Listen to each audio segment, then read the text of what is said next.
যাজ্ঞসেনীর খুলছে শাড়ি, টানছে ধরে দুঃশাসন। দায়ী ছিল যার গর্জে ওঠার, নিচু মাথায় সে পাঁচজন। দুর্যোধনের নগ্ন উরু, ইঙ্গিতে তার ধর্ষ কাম। হস্তিনাপুর দেখছে বসে, ধস্ত হতে তার সুনাম। অন্ধরাজা সিংহাসনে, আর্ত চেঁচান বৌমা তার। নিজের দলের নির্যাতনে সব রাজা হন নির্বিকার। কর্ণ বসে হাসছে হাহা, রাজার দলের লোক তো সে। শর্তবিহীন সমর্থনেই তাবৎ আরাম সুখ বসে।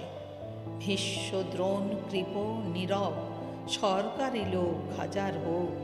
রাজার কথাই তোমার কথা, তুমি যখন রাজার লোক। ফলশকুনি দেখছে সবই, বস্তুত সে ধ্বংস চায়। ঘরের মাটি লাল হয়ে যাক দেশ বিভাগের যন্ত্রণায়। সুশীল সভায় ঘটছে যখন রাজ অপরাধ জঘন্য, ঠিক তখনই তার বিরোধে চেঁচিয়ে ওঠেন বিকর্ণ। বিকর্ণ নন কেউ কেটা লোক, 100 ভাইয়ের একজনা।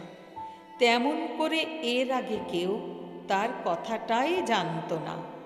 যতুগৃহে কাড়েননি রা, অন্তত তা নেই লেখা। ভীমকে যখন বিষ খাওয়ালো, তখনও তার নেই দেখা।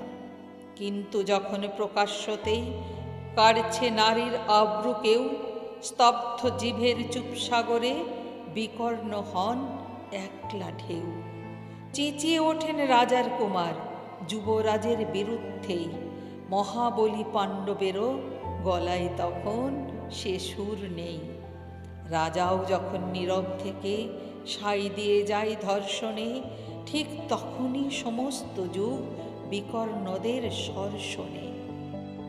আমরা যারা কিচ্ছুটি নই, একটি মোটে ভোট কেবল। অত্যাচারের সামনে এলে সঙ্গী শুধু চোখের জল। পোষ্যভাবে যাব না চেবাই, অন্ধ এবং নিকর্ণ। প্রার্থনা থাক আমরা যেন একবার হই বিকর্ণ।